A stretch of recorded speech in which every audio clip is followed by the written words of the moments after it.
أعوذ بالله من الشيطان الرجيم. بسم الله الرحمن الرحيم. الحمد لله رب العالمين، والصلاة والسلام على أشرف الخلائق أجمعين، سيدنا وسيد الأولين والآخرين، حبيبنا وحبيب إله العالمين، إمام المتقين، خاتم النبيين، سيد المرسلين، رحمة للعالمين، أبي القاسم المصطفى محمد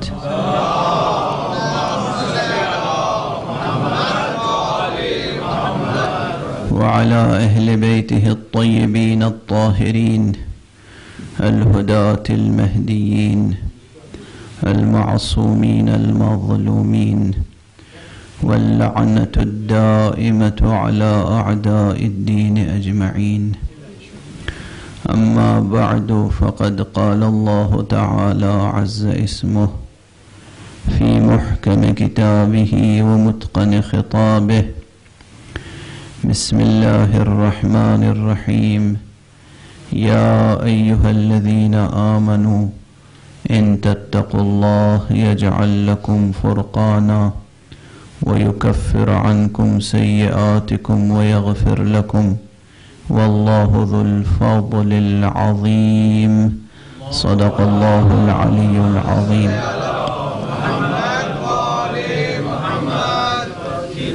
ایک اور بلند تر صلوات پڑھنا.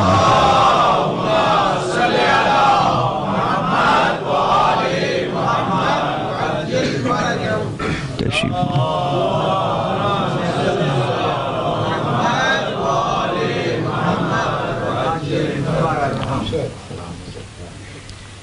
ایک اور بلند تر صلوات پڑھنا.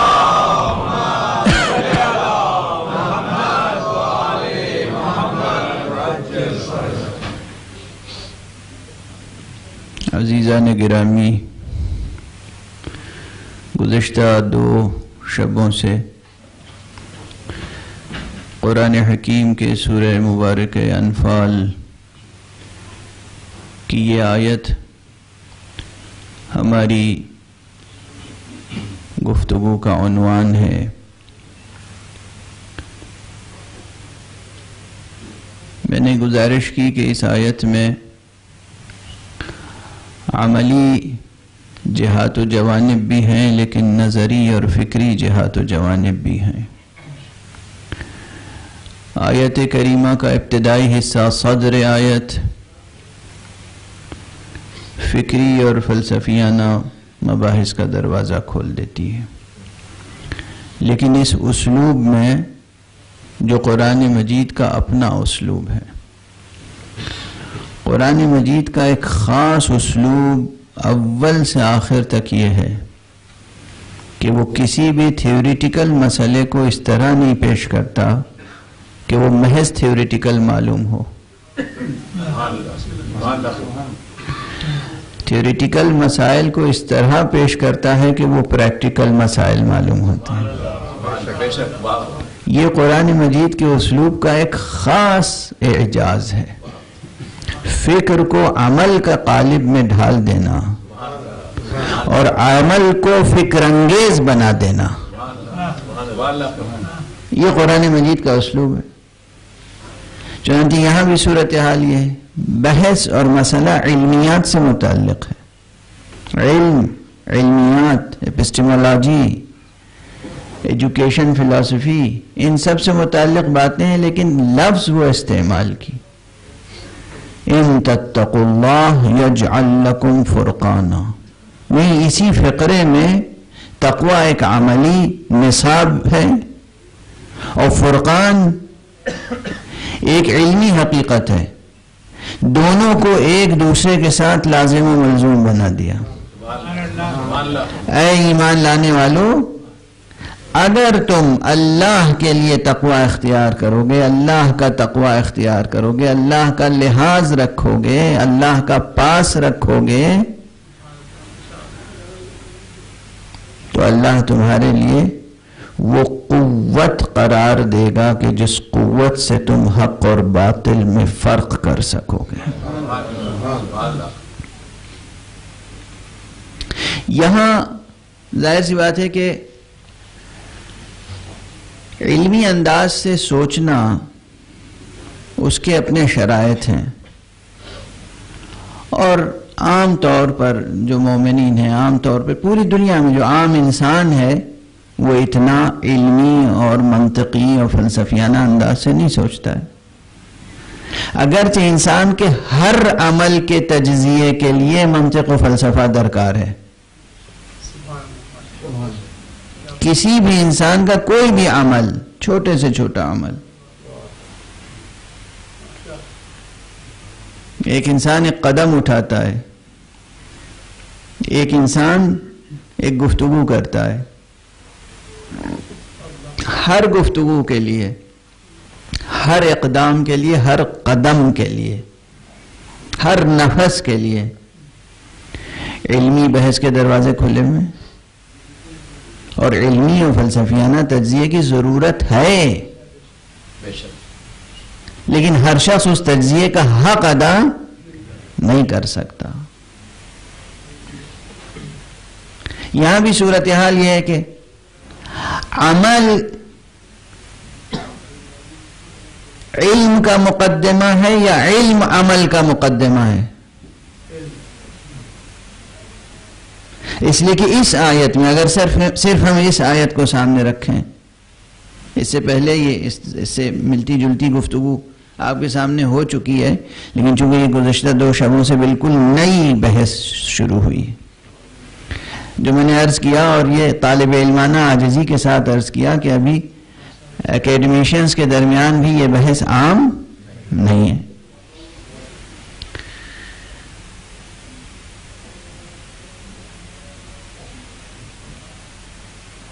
اور وہ بحث یہ ہے کہ علم کی پیمائش کا پیمانہ مقرر کیا جا سکتا ہے یا نہیں. ظاہر ہے کہ بہت سادہ سی بات ہے. اس سے پہلے بھی 2 حضرات نے، جب میں نے اس سوال صرف سوال قائم کیا تو جواب آیا، اور جواب اچھا ہے، ذہانت کا جواب ہے. لفظ ذہانت زبان پہ آ گیا تو مجھے ذہین صاحب کی طرف بھی توجہ ہو گئی. پروردگار ان کی توفیقات میں اضافہ فرمائے. ماشاءاللہ نجف اشرف میں تحصیل علم میں مشغول ہیں، اور یہ غالباً ان کا لندن کا پہلا سفر ہے. مومنین ان سے زیادہ استفادہ کریں. انسان کے اندر اگر یہ ذہانت ہو کہ وہ تجزیہ کر سکے کہ علم مقدم ہے یا عمل مقدم ہے، تو بحث کے بہت سے دروازے کھل جائیں گے، اور یہاں پر بھی علم کی حقیقت اور ماہیت پہ غور کرنا پڑے گا. علم کی پیمائش کی جا سکتی ہے یا نہیں؟ ظاہر سی بات ہے، جو ذرا سا بھی ذہانت رکھنے والا شخص ہوگا وہ پہلے یہ کہے گا کہ علم فائنائٹ ریئلٹی نہیں ہے، انفینٹ ہے. چونکہ انفینٹ ہے اس لیے میجریبل نہیں ہے. جب میجریبل نہیں ہے تو کسی پیمانے کا کیا تصور ہے؟ تو یہ سوال ہی گویا زیر بحث لانے کا سوال ہی نہیں ہے. لیکن ایسا نہیں ہے.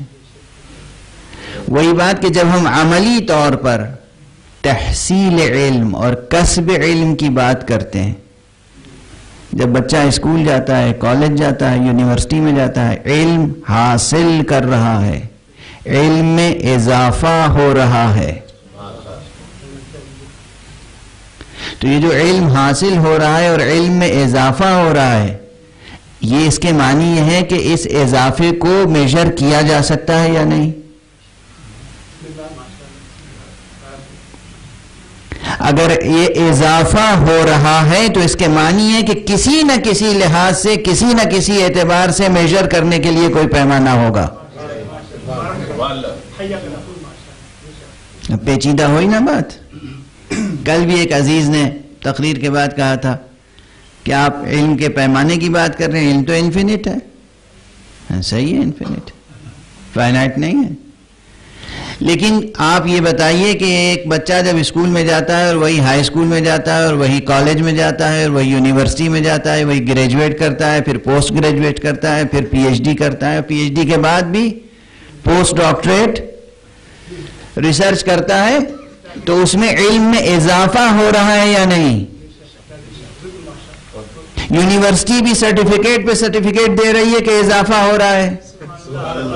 وہ خود بھی سمجھ رہا ہے کہ اضافہ ہو رہا ہے، ماں باپ سمجھ رہے ہیں کہ اضافہ ہو رہا ہے، معاشرہ سمجھ رہا ہے کہ اضافہ ہو رہا ہے، اور آپ کہہ رہے ہیں کہ میجریبل نہیں ہے. میجریبل نہیں ہے تو اضافے کا تعین کیسے ہوا؟ یہ کیسے بتایا آپ نے کہ اضافہ ہوا؟ اس کے معنی ہے کہ علم میجر کیا بھی جا سکتا ہے اور نہیں بھی کیا جا سکتا. اب یہ کیا بات ہوئی ہے نا، پیچیدہ بات. اب یہاں پر ایک بڑا جملہ کہنے کا جی چاہ رہا ہے.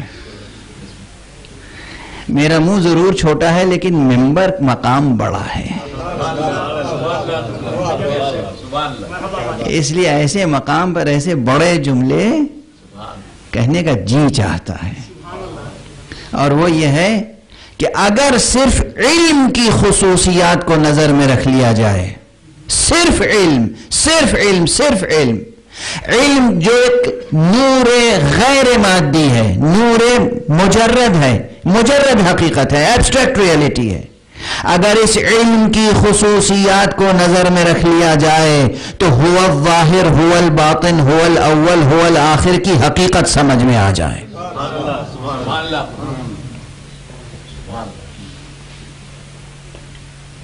چھوٹا سا جملہ ہے لیکن بڑا جملہ ہے. ظاہر ہے کہ وقت کا ماتم تو روز کرتا ہوں، اس محدود وقت میں اس کی تشریح ممکن نہیں ہے.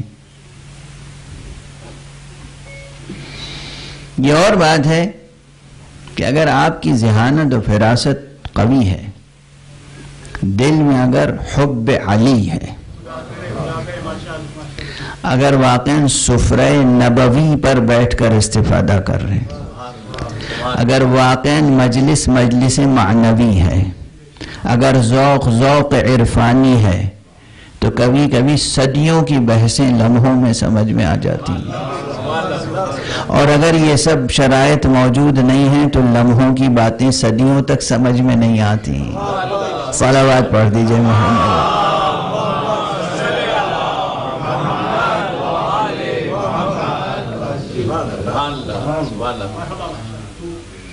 یہی تو ایک خاص ریلیٹیوٹی ہے اس کی. ریلیٹیوٹی کی صرف وہ ایک اصطلاح جو آئنسٹائن نے استعمال کی ہے وہی تک محدود نہ رکھی. ایک نسبیت، ایک اضافیت. ایک اعتبار سے علم میجریبل ہے، ایک اعتبار سے علم میجریبل نہیں ہے. ابھی مثال عرض کر دوں، کل تک جو گفتگو پہنچی تھی وہ یہاں تک پہنچی تھی نا. میں نے عرض کیا تھا کہ علم کی بنیادی یونٹ ایک پرفیکٹ لاجیکل پروپوزیشن ہے. اس ڈیفینیشن کو کاٹ نہیں سکتا کوئی، مطمئن رہیے گا. ایک رات کا خواب تھوڑی ہے جو بیان کر رہا ہوں. کتنی راتیں سحر کر کے پھر ایک جملہ حاصل ہوتا ہے، ایک نتیجے تک پہنچتا ہے آدمی. اسی پر مربوط بحث عرض کر دوں. عالم یا اسکالر کی قدر فلسفے کی تاریخ میں کیسے ہوتی ہے؟ کیسے یہ معین کیا جاتا ہے کہ کون بڑا فلسفی ہے، کون چھوٹا فلسفی ہے؟ کیا پیمانہ کیا ہے؟ جو الجھی باتیں زیادہ کرتا ہے وہ بڑا فلسفی ہے، سمجھا یہی جاتا ہے. جو ادھر ادھر پراکندہ خیالی کا شکار ہو وہ گویا بڑا مفکر ہے؟ نہیں. علم کی دنیا میں، فلسفے کی دنیا میں، منطق کی ترازو پر کیسے ہم معین کریں گے کہ کون چھوٹا عالم ہے، کون بڑا عالم ہے، کون عالم ہے؟ سوال ہے، اب اسے سمجھ لیجئے اچھی طرح. اور خدا کا شکر ہے کہ عالمیت کا مسئلہ جتنا ہمارے یہاں ہمیشہ زندہ رہا ہے اتنا کسی اور کلچر میں زندہ نہیں رہا، اور یہ ہمارے افتخارات میں سے. یہ شیعیان محمد مصطفیٰ اور شیعیان اہل بیت محمد مصطفیٰ صلی اللہ علیہ وآلہ وسلم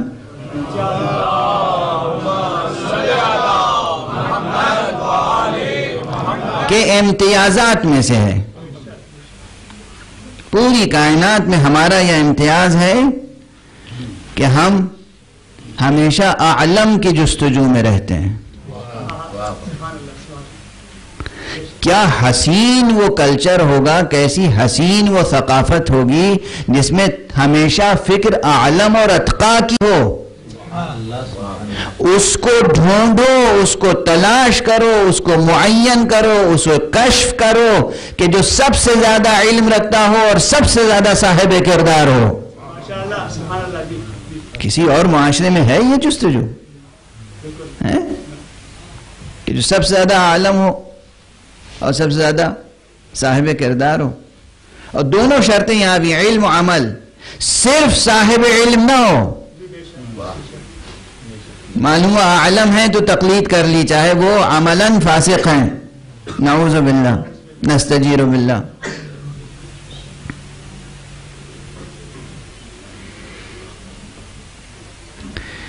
ایک صلوات پڑھیں اور تھوڑا سا آگے آتے چلے جائیں.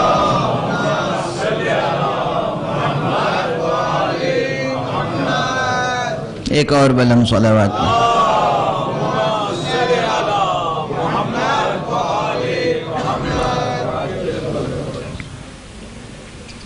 یہ ہمارے عزیز القدر جناب حجت الاسلام والمسلمین مولانا ذہین نجفی صاحب تشریف لائے ہوئے ہیں. یہ حوزہ علمیہ میں پڑھ رہے ہیں ابھی.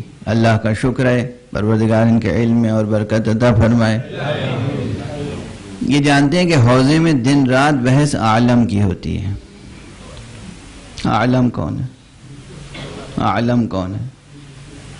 سب سے زیادہ عالم کون ہے؟ اور صرف عالم کی نہیں ہوتی، عالم کے ساتھ اتقا کون ہے؟ سب سے زیادہ متقی کون ہے؟ سب سے زیادہ پرہیزگار کون ہے؟ اگر کوئی شخص عالم تو بڑا ہے لیکن پرہیزگاری میں کمی ہے تو ہم اس کی تقلید نہیں کرتے. ذرا آپ اپنی تقریروں میں یہاں یہ مسائل بھی روشنی ڈالتے رہیے گا، ورنہ معاشرے میں ایسے حضرات بھی ہیں جو نعوذ باللہ مراجع کی توہین ان کا پیشہ بن چکا ہے.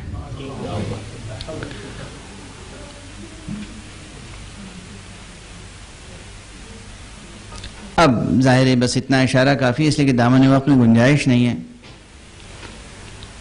کیسے معین کریں گے کہ کون شخص زیادہ بڑا عالم ہے، کون شخص چھوٹا عالم ہے؟ کیا پیمانہ ہے؟ جیسے ڈاکٹر بخار دیکھ لیتا ہے، ایسا تو کوئی تھرمامیٹر ہے نہیں ہمارے پاس. بچوں کے یاد رکھنے کے لیے ایک میں پرمزاح جملہ دہرا دوں اپنا، بچوں کے لیے، تاکہ وہ ایک سے دوسری بات یاد رہے. ایک بچہ میرے ساتھ دسترخوان پہ کھانا کھا رہا تھا، اور کھا کے جیسے ہی اٹھا میں نے کہا بیٹے کچھ اور کھاؤ.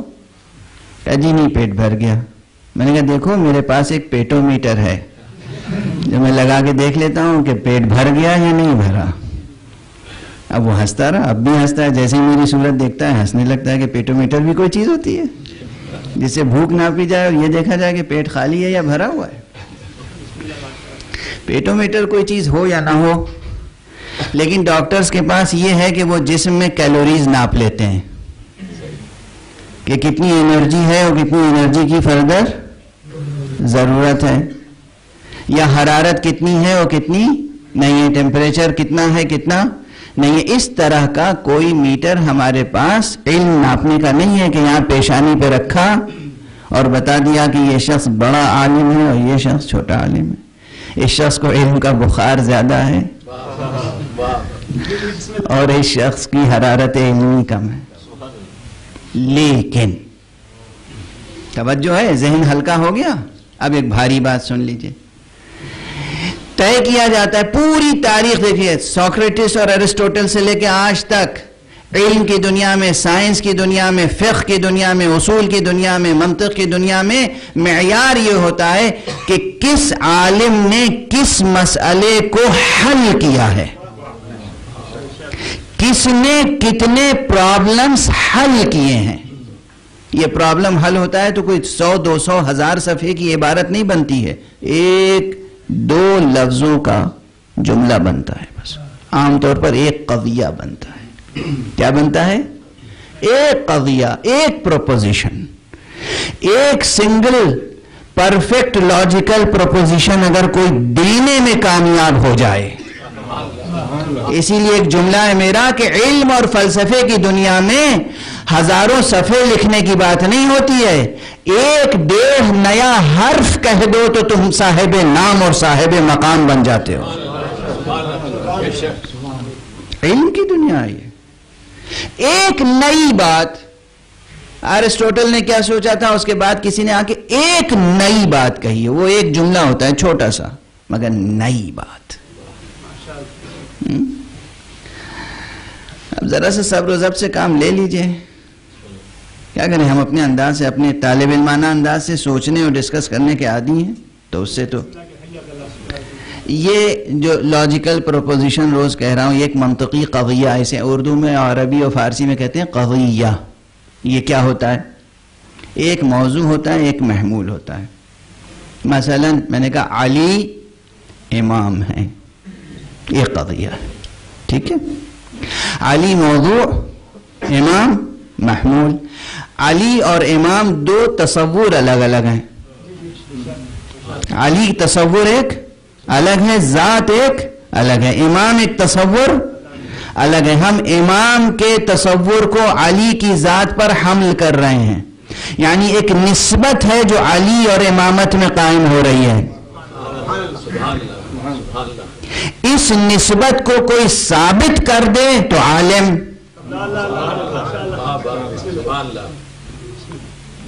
نسبت کو ثابت کرنا.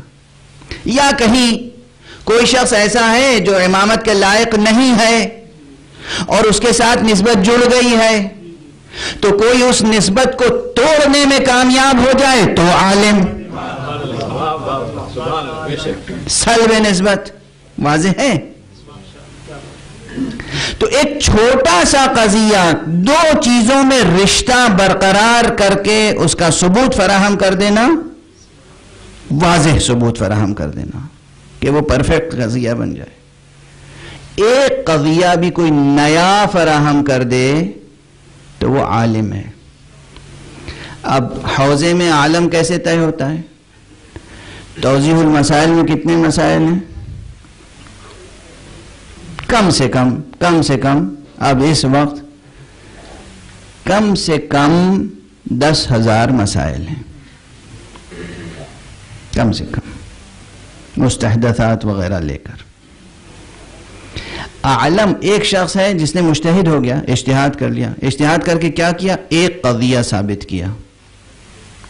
مجتہد تو ہے. دوسرے نے 2 قضیے ثابت کیے، تیسرے نے 3 قضیے ثابت. مجتہد وہ بھی ہے. ایک ہے جس نے 100 قضیے ثابت کیے، ایک ہے جس نے 1000 قضیے ثابت کیے، ایک ہے جس نے 10,000 قضیے ثابت کیے. اب طے ہوا کہ جس نے واقعاً 10,000 قضیے ثابت کر لیے وہ عالم ہوگا، یا جس نے ایک قضیہ ثابت کیا ہے وہ عالم ہوگا؟ مجتہد کی ڈیفینیشن میں وہ بھی شامل ہے جس نے صرف ایک قضیہ ثابت کیا، جو یہ ثابت کرے کہ اذان مستحب ہے، نماز واجب ہے. حالانکہ یہ نماز واجب ہے، یہ اجتہادی مسائل میں سے نہیں ہے، ضروریات دین میں سے ہے. اور فرض کیجئے کہ یہ ثابت کرے کہ نماز میں رکوع میں 3 مرتبہ سبحان ربی العظیم و بحمدہ کہنا ضروری ہے. چونکہ یہ اختلافی مسئلہ ہے، ایک مرتبہ کہنا کافی ہے یا 3 مرتبہ کہنا ضروری ہے؟ ساتھ ساتھ چل رہے ہیں آپ؟ کسی نے یہ ثابت کیا کہ رکوع میں 3 مرتبہ سبحان ربی العظیم و بحمدہ کہنا ضروری ہے. اس نے دلائل پیش کیے، حدیث، روایت، علماء کے اقوال، تمام اختلاف اقوال، اس کے بعد تجزیہ، سب کے دلائل کو ذکر کیا، دلائل پہ بحث کی، دلائل کی تنقید کی، اپنی دلیلیں پیش کی، ثابت کر دیا. مجتہد ہے یہ شخص. لیکن وہ شخص جس نے نماز سے لے کے طہارت سے لے کے روزہ، زکوٰۃ، حج، خمس، جہاد، معاملات، حدود، دیات، تمام ابواب فقہ میں مسائل کو ثابت کیا ہے، وہ عالم ہوگا یا یہ؟ واضح ہے. اسی طرح فلسفے کی دنیا میں، اسی طرح سائنس کی دنیا میں بڑا سائنٹسٹ وہ ہے جس نے زیادہ سے زیادہ تھیوریز پہ کام کیا ہو، زیادہ سے زیادہ اس کی ڈسکوریز ہوں. تو جیسے جیسے یہ قضایا کا اضافہ ہوتا چلا جائے گا، علم میں اضافہ ہوتا چلا جائے گا. یہ ایک بحث. لیکن ابھی زیادہ قضیوں کی بات جانے دیجئے. کل والی مثال اور پھر گفتگو کو سمیٹ دوں. زمین، زمان، زمینی اور زمانی حقیقتیں وہ ہوتی ہیں کہ جن کے اندر جتنی گنجائش ہے اس سے زیادہ گنجائش پیدا نہیں کی جا سکتی. یعنی 1 میٹر زمین خود سے 1 میٹر سے زیادہ نہیں بن سکتی. مگر یہ علم ہے جو ایک قضیے میں تمام علوم سمٹ کے آ سکتے ہیں.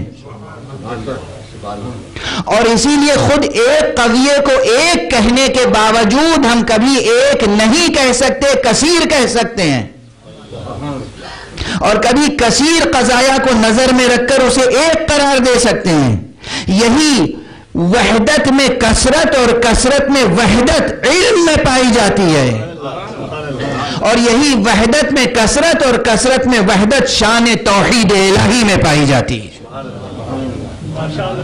اس لیے میں نے عرض کیا کہ اگر علم کی حقیقت واضح ہو جائے تو یہ بات سمجھ میں آ جائے کہ هو الاول، هو الآخر، هو الظاہر، هو الباطن کی حقیقت کیا ہے.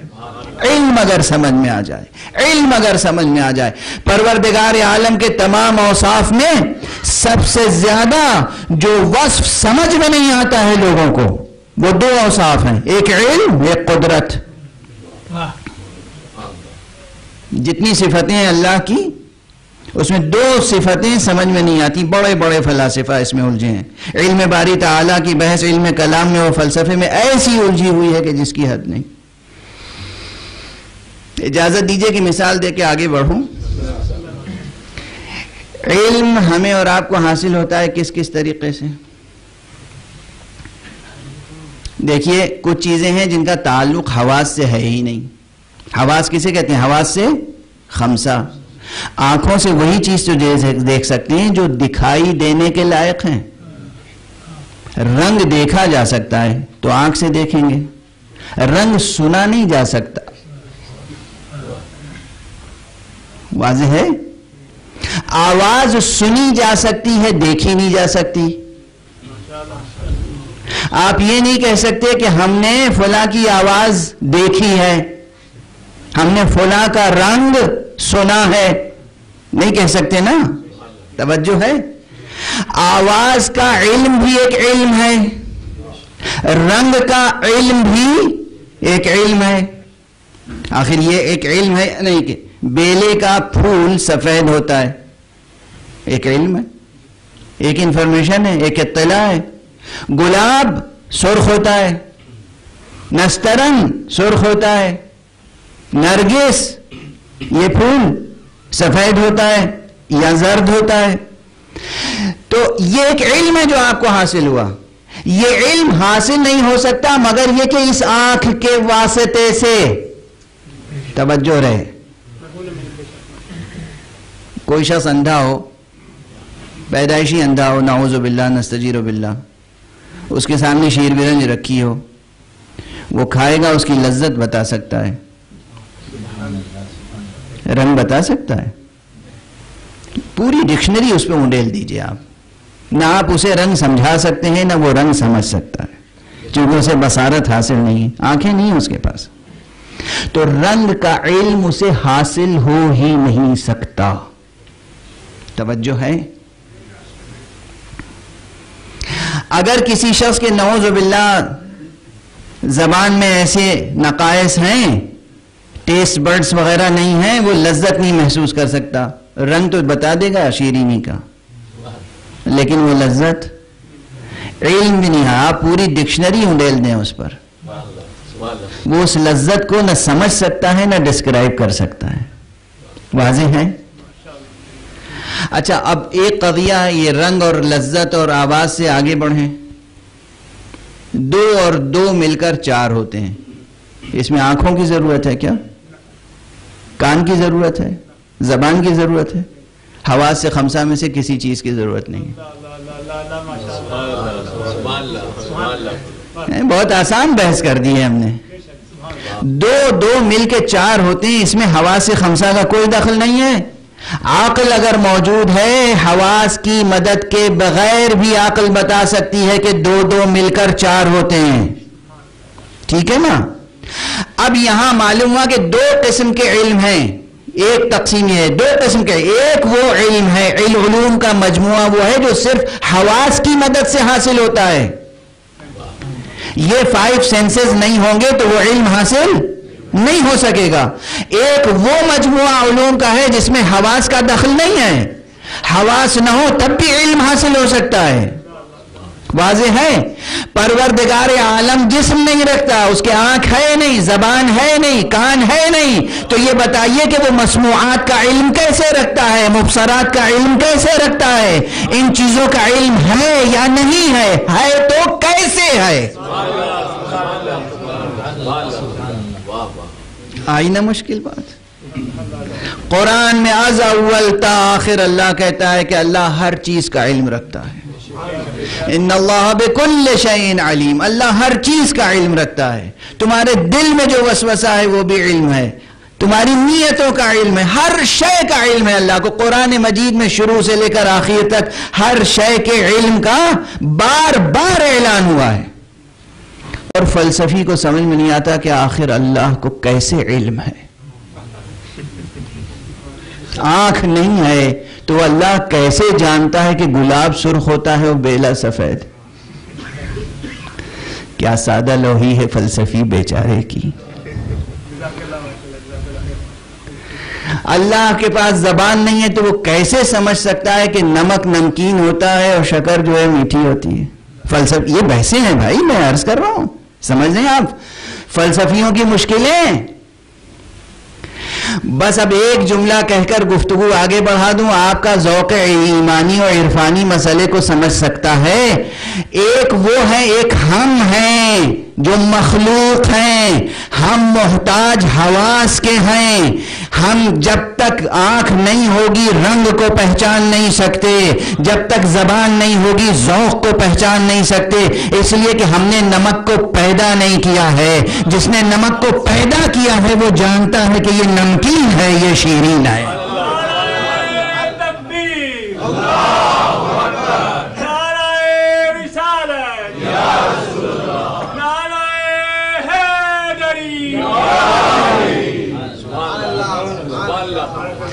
خالق اور مخلوق کا فرق تو سامنے رہے. اگر ایک فرق سامنے رہے، خالق اور مخلوق. وہ خالق ہے، ہم مخلوق ہیں. وہ خالق ہے تو اسے معلوم ہے کیا بنایا ہے. جو مخلوق ہے وہ محتاج ہے دیکھنے کی کیا بنا ہے، یہ دیکھے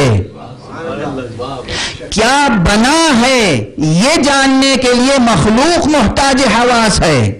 کیا بنایا ہے یہ جاننے کے لیے خالق محتاج حواس نہیں ہے. بس بحثیں تو اور بھی ہیں لیکن بات آگے بڑھاؤں. صرف مثال دے رہا تھا کہ اللہ کے علم کے بارے میں کتنی بحثیں ہیں یا نہیں ہیں. اور دوسری طرف قدرت الہیہ کے بارے میں کتنی بحثیں ہیں. اللہ قادر مطلق ہے. شاید یہ مثال اس سے پہلے بھی دے چکا ہوں. یہ جتنے ملحد اور دہریے تھے، خاص طور سے علی گڑھ کے کمیونسٹوں اور سوشلسٹوں میں یہ جملہ بہت مشہور تھا ایک زمانے میں. ایک دوسرے کو کسی دیندار مومن جوان بچے کو دیکھتے تھے تو اس کو ستانے کے لیے پوچھتے تھے کہ بتاؤ تمہارا اللہ اتنا بڑا پتھر بنا سکتا ہے جسے خود نہ اٹھا سکے؟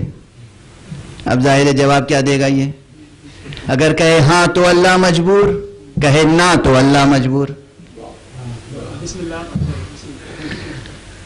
اگر اتنا بڑا پتھر کہ جو اٹھا نہیں سکتا تو نہیں سکتا آ گیا، اور اگر ہاں تو بھی مجبور، دونوں صورتوں میں یہ نعوذ باللہ و نستجیر باللہ شان الوہیت کے ساتھ مزاح کبھی عقل بشری کو سازگار نہیں آتا۔ خدا کے علم اور خدا کی قدرت کو سمجھنے کے لیے اور بہت سے ابواب موجود ہیں۔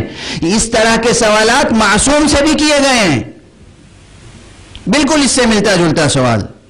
مثلا معصوم کے پاس ایک شخص آیا اور اس نے کہا کہ یا رسول اللہ، میں ترجمانی کر رہا ہوں، یہ سوئی کا ناکا ہے، سوئی کا سوراخ، اس کے اندر سے پروردگار اونٹ گزار سکتا ہے؟ یا مثلا یہ کائنات، یہ دنیا، یہ گلوب۔ دو مواقع پر معصوم نے دو جواب دیے ہیں اور دونوں اپنی جگہ درست ہیں۔ جوانان عزیز یہ جواب یاد رکھیے گا، اور یہ دیکھیے گا معصوم دو موقع پہ دو الگ الگ جواب دیتے ہیں۔ کیوں؟ اس لیے کہ سامع اور سائل کی سطح فکر کتنی ہے، پوچھنے والا خود کتنی بصیرت اور کتنا علم رکھتا ہے، کتنی علمیت رکھتا ہے، کتنا اس کا سعی وجودی ہے۔ چنانچہ ایک موقع پہ کہا کہ ذرا تم دیکھو آسمان کی طرف۔ کیا کیا دیکھ رہے ہو؟ کہا آسمان دیکھ رہا ہوں، سورج، چاند، سب پوری کائنات۔ کہ یہ اتنی بڑی کائنات تمہارے آنکھ کی پتلی میں جو چھوٹا سا ایک تل ہے، اس میں جو اللہ سمو سکتا ہے وہ اللہ وہ کام بھی کر سکتا ہے۔ جواب بالکل سامنے ہے۔ اس سامع اور سائل کے لیے یہی جواب تشفی بخش تھا۔ دوسرا سائل ذرا حکیم ہے، فلسفی ہے، اس کو امام نے یہ جواب نہیں دیا۔ اس کو امام نے کیا جواب دیا؟ امام نے فرمایا کہ پروردگار بے شک قادر مطلق ہے، مگر یہ کام وہ ہے جو ہونے والا نہیں ہے۔ توجہ، خدا کی قدرت میں کمی نہیں ہے، اس ماہیت میں نقص ہے کہ یہ وجود میں نہیں آ سکتی۔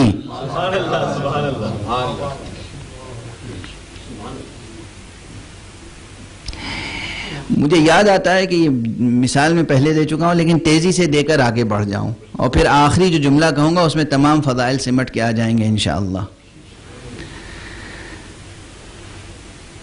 یہ جو بات کہی کہ اس کی قدرت میں کوئی شک نہیں ہے مگر یہ چیز ہونے والی نہیں ہے، اس کی مثال میں نے پہلے بھی دی تھی۔ یہ ہمارے جعفری صاحب بہت اچھے سائنٹسٹ ہیں اور استاد ہیں اپنی فیلڈ میں۔ یہ اگر اپنی فیلڈ میں یہ دعویٰ کریں کلاس میں کہ کوئی بھی بچہ لے آؤ میں اسے پڑھا لکھا کے سائنٹسٹ بنا دوں گا، کوئی بھی لے آؤ۔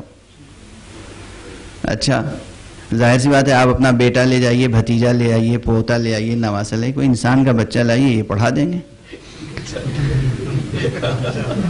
اب اگر کسی صاحب کو شوخی سمجھے اور معلوم ہوا کہ وہ ایک گدھے کا بچہ لٹرلی لے آئے، دیکھیں ان مثالوں سے آپ کبیدہ خاطر نہ ہوں، اس لیے قرآن مجید میں اللہ نے کہا کہ ہم چھوٹی سے چھوٹی مثال بھی دے سکتے ہیں، بڑی سے بڑی مثال بھی دے سکتے ہیں۔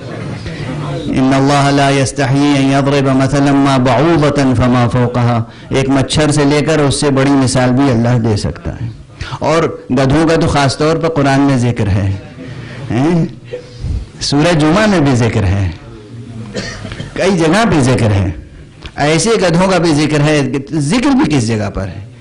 مثال اللہ نے دی ہے کہ ان کی مثال ایسے ہے جیسے گدھوں پہ کتابیں لاد دی گئی ہوں، یہ قرآنی مثال ہے۔ تو آپ جناب والا فرض کیجئے، یہ تو بہرحال اپنا، میں تو انہیں بہت بڑا اسکالر سمجھتا ہوں، لیکن یہ کہ فرض کیجئے کہ جو مشہور بات ہے کہ آئنسٹائن بیٹھا ہو، فزکس پڑھانے کے لیے. اور ظاہر ہے کہ اسے تجربہ ہے, وہ کریٹیو ذہن ہے, اور وہ چائلڈ سائیکولوجی اور ہر چیز کو پڑھے ہوئے اور سمجھے ہوئے, اور کسی کو بھی آپ اس کے ثبوت کیجئے وہ کہتا ہے میں پڑھا کے اسے فزکس بنا دوں گا, فزکس کا ماہر بنا دوں گا. اچھا, آپ لے آئے گدھے کا بچہ. اب اگر وہ اسے نہیں بنا سکتا ایک سائنسداں, تو قصور کس کا ہے؟ آئنسٹائن کا قصور ہے یا اس کا؟ آئنسٹائن کے علم میں, فضل میں اور اس کے پڑھانے کی صلاحیت میں کمی نہیں ہے, مگر یہ سائنٹسٹ بن نہیں سکتا. اسی طرح اللہ کی قدرت میں کمی نہیں ہے, مگر ایسا پتھر بن نہیں سکتا کہ جو اللہ اٹھا نہ سکے.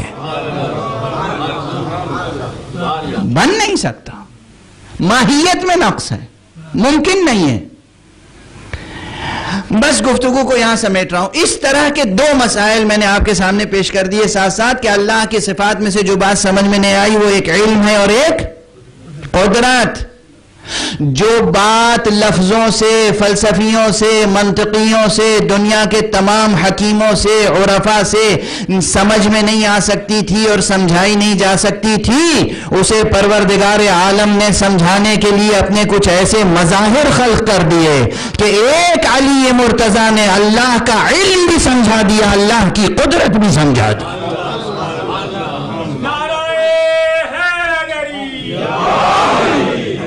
علم الہی کی شان دیکھنا ہو تو علی ابن ابی طالب کو دیکھ لو, قدرت الہیہ کی شان دیکھنا ہو تو علی ابن ابی طالب علیہ السلام کو دیکھ لو. صلوات پڑھیں محمد و آلہ.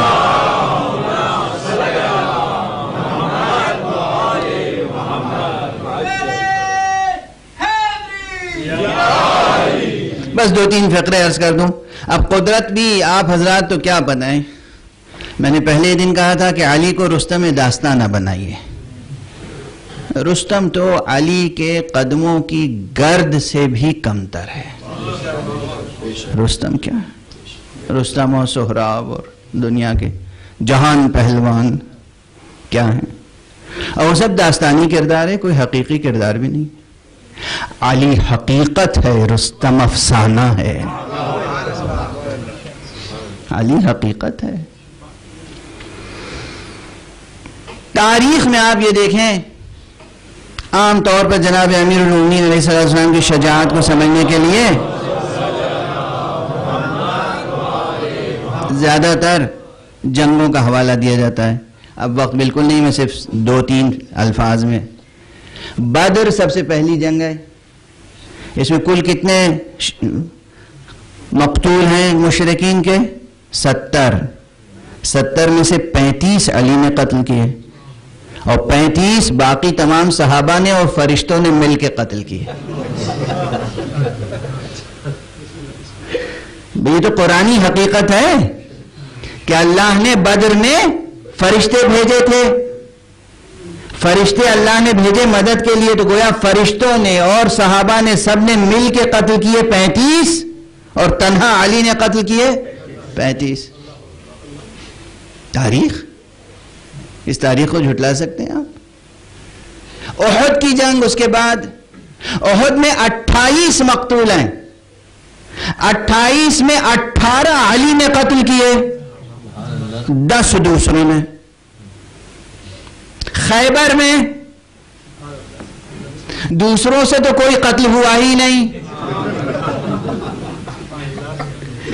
29 دن تک یا 39 دن تک پرچم جاتا رہا اور آتا رہا, جاتا رہا اور آتا رہا, اور جو سربراہ تھا وہ سپاہیوں کو الزام دیتا رہا, سپاہی سربراہ کو الزام دیتے رہے.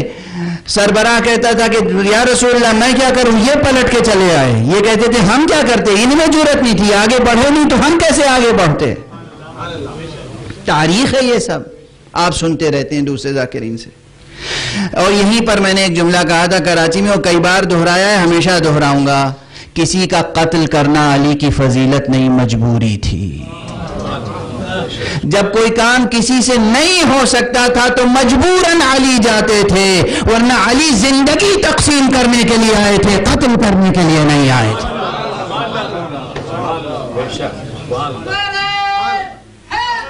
Yeah. کسی کا قتل کرنا کوئی فضیلت ہے علی ابن ابی طالب کے لیے؟ جو ٹھوکروں سے مردوں کو زندہ کرتا ہو وہ ہاتھ سے مردہ کیا کرے گا؟ وہ کسی جیتے جی انسان کو قتل کیوں کرے گا؟ مجبوری تھی۔ بہرحال یہ ہے قدرت علی۔ در خیبر کا اکھاڑنا، وہاں پہ خود جواب دے دیا۔ لوگوں نے کہا کہ یا علی، اتنا بڑا دروازہ، اتنا گز چوڑا، اتنا گز لمبا، اتنا بالش گہرا پتھر کا، جسے کئی لوگ مل کے کھولتے تھے اور بند کرتے، آپ نے یوں ایسے اکھاڑا جیسے پھول؟ یہ کیا تھا؟ ہتھیلی پہ لیے رہے؟ یہ داستان نہیں ہے، قصہ نہیں ہے، کہانی نہیں ہے، یہ کسی شاعر کا مقولہ نہیں ہے، یہ شاعری نہیں ہے۔ علی نے وہ دروازہ ہاتھوں پر لیا اور اسی دروازے کو پل بنا دیا تاکہ فوج جو ہے وہ میدان سے خندق کو پار کر کے قلعے میں داخل ہو جائے۔ آپ نے فرمایا کہ ما قلعت باب خیبر بقوت جسدانیہ بل قلعته بقوت ربانیہ، میں نے باب خیبر کو جسمانی طاقت سے نہیں اکھاڑا تھا، ربانی طاقت سے اکھاڑا تھا۔ یہ علی، میں نے کیا کہا تھا کہ علی نے اپنی قدرت سے، اپنی قوت سے اللہ کی قدرت کا تعارف کرایا، اور اللہ نے اپنی قدرت کو پہچانوانے کے لیے علی کو خلق فرمایا۔ ایک صلوات پڑھ دیجئے محمد۔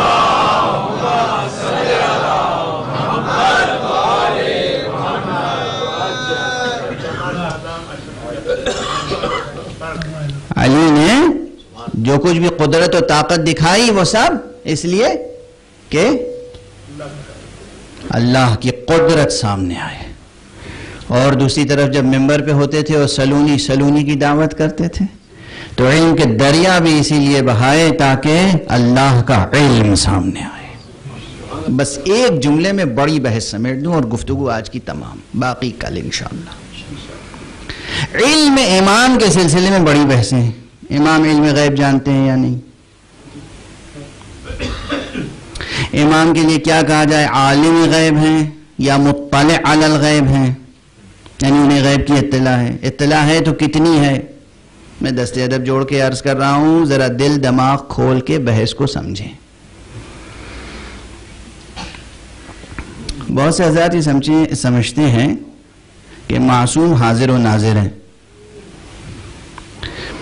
ذرا ہم اپنی زندگیوں پہ غور تو کریں، ہماری زندگی اتنی حسین ہے کہ معصوم ہر وقت ہمارے اوپر حاضر و ناظر ہوں گے؟ توجہ رکھیے گا میں کیا عرض کر رہا ہوں، کہاں پہنچانے کی کوشش کر رہا ہوں۔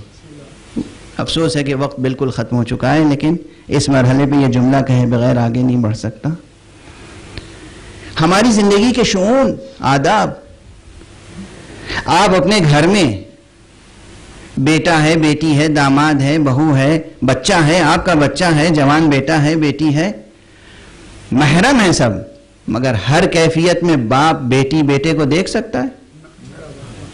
دیکھنا پسند کرے گا؟ نہیں۔ اچھا، دیکھنا پسند کرنا یہ ایک الگ بات ہے، ہر حال کی جستجو کرنا بھی ہر وقت اچھا لگتا ہے آپ کو؟ نہیں اچھا لگتا۔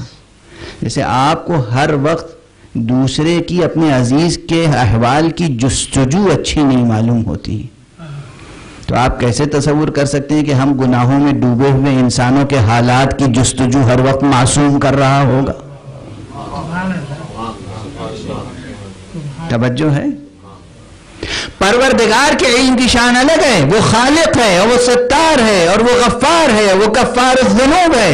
اسی آیت میں اس نے کہا یکفر عنکم سیئاتکم ویغفر لکم، وہ تمہاری تمام برائیاں دور کرے گا، تمہارے گناہوں پر پردہ ڈال دے گا۔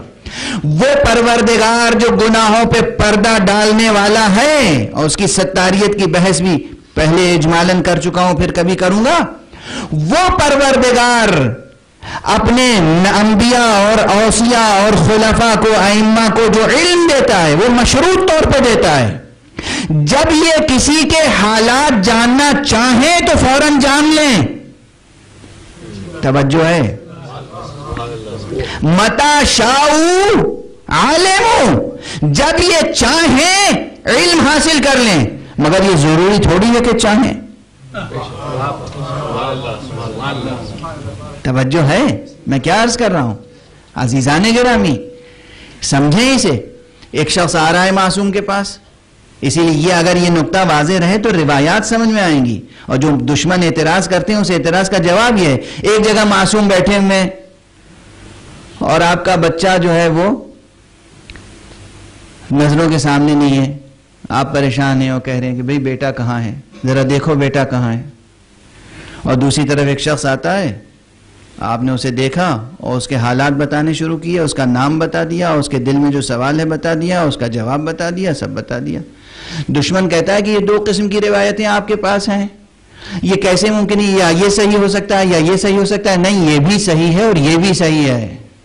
اس لیے کہ اس موقع پر معصوم نے چاہا نہیں کہ جستجو کریں، یہ آیا تو چاہا کہ جستجو کریں، تو منکشف ہو گئی بات. واضح ہے. اگر یہ تسلیم کر لیا جائے کہ ہمارا ایک ایک گناہ بھی معصوم دیکھ رہے ہیں، تو ممکن نہیں ہے کہ ہم شامل شفاعت ہو سکیں. توجہ ہے. یہ لطف پروردگار ہے کہ اس نے ہمارے اور معصوم کے درمیان بھی پردہ ڈال رکھا ہے. ان کے گناہوں کی اطلاع معصوم تک نہ جائے اور معصوم سے کہے کہ تم اپنی نیکیوں کے صلے میں ان گناہگاروں کی شفاعت تو کر دو. توجہ ہے. توجہ ہے. شفاعت کی حقیقت سمجھ میں آئی.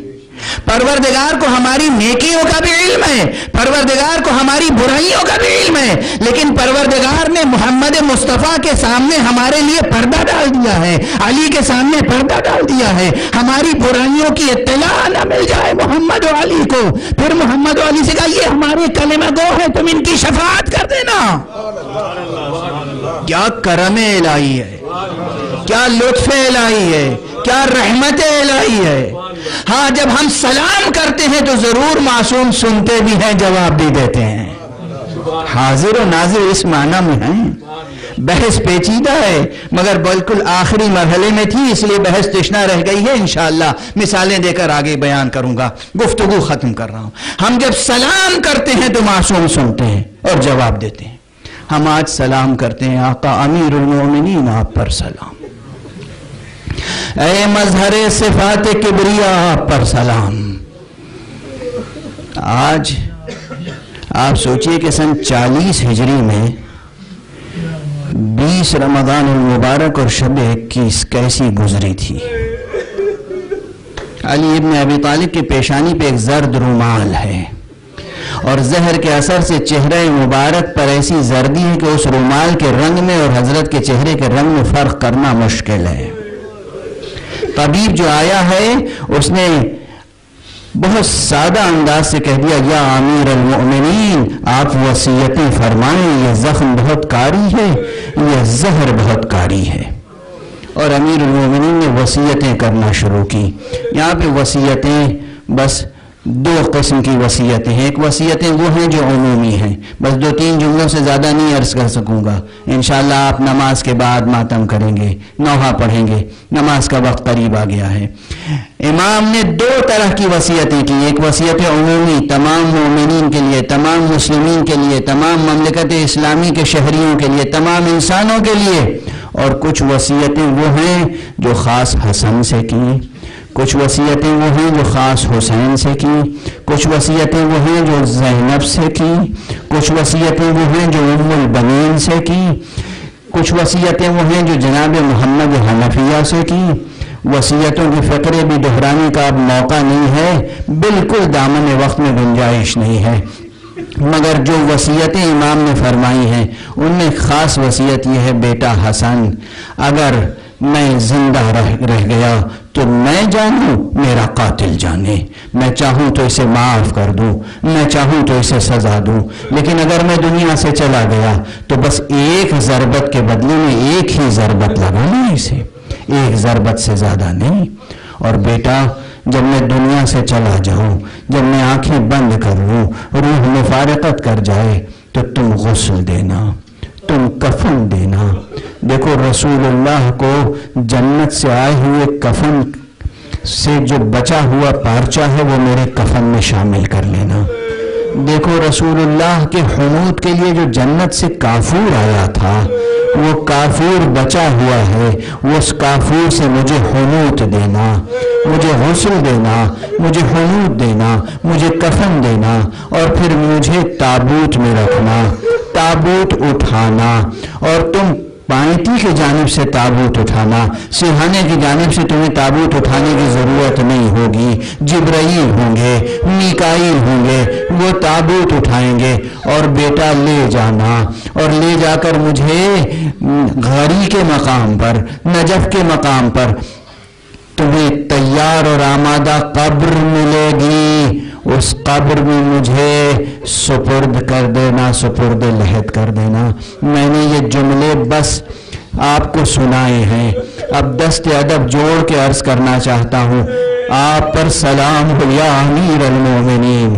آپ یہ وصیت فرما رہے ہیں کس سے؟ حسن سے اور حسین سے، حسن و حسین سے اور محمد حنفیہ سے آپ یہ وصیت فرما رہے ہیں، بیٹا مجھے غسل دینا، بیٹا مجھے کفن دینا، بیٹا مجھے حنوط دینا۔